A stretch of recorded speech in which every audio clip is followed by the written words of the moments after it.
ఎడారిలో సెలయర్లు నవంబర్ 14వ తేదీ. గోధుమ గింజ భూమిలో పడి చావకుండిన ఎడల అది వంటిగానే ఉండును, అది చచ్చిన ఎడల విస్తారముగా ఫలించును. యోహాను సువార్త 12:24. నార్థాంప్టన్లో ఉన్న సమాధుల్లోకి వెళ్ళి డేవిడ్ బ్రెయినార్డ్ సమాధిని, అతడు ప్రేమించినప్పటికీ పెళ్లి చేసుకోలేకపోయిన అందాల రాశి జెరూషా ఎడ్వర్డ్స్ సమాధిని చూడండి.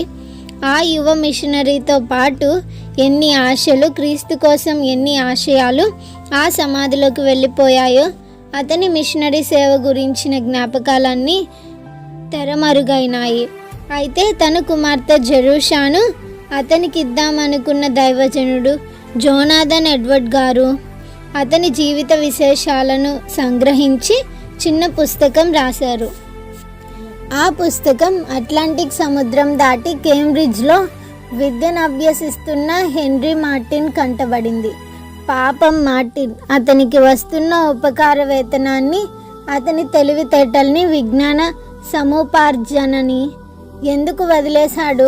ఇండియాకు మిషనరీగా వెళ్ళి ఆరోగ్యం పాడైనప్పటికీ లెక్క చేయకుండా ఉత్తర దిశగా ఎందుకు ప్రయాణించాడు? టర్కీ ఎడారి ప్రాంతాల గుండా నల్ల సముద్రం దాకా వెళ్ళి మాడిపోతున్న జ్వరం నుండి కాస్తంత చల్లదనం కోసం ఆ ఎడారి ఇసుకల్లో గుర్రం కళ్ళల క్రింద తలదాచుకొని ఒంటరి చావు చావవలసిన అగత్యమేముంది? ఎందుకు ఇలా మనుషులు వ్యర్థంగా నశించడం?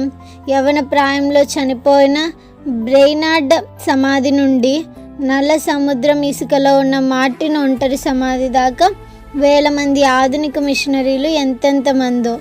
అందుకని ఎడారి ఉందా? ఎల్లలు లేని సముద్రం ఉందా? ప్రభు, నన్ను ఎక్కడికి పంపుతావు? నరకవలసిన దేవదారం రాను ఉందా? పగులగొట్టాల్సిన బండ ఉందా? లేక పొలంలో చల్లేందుకు పిడికెడు గింజలున్నాయా? అవి ఫలించి పంట పండితే పంచి పెట్టడానికి నీ ప్రజలున్నారా? తండ్రి, ఎడారినైనా సాగరాన్నైనా చూపించి నాకు పంపించు నీకు ఇష్టమైతే.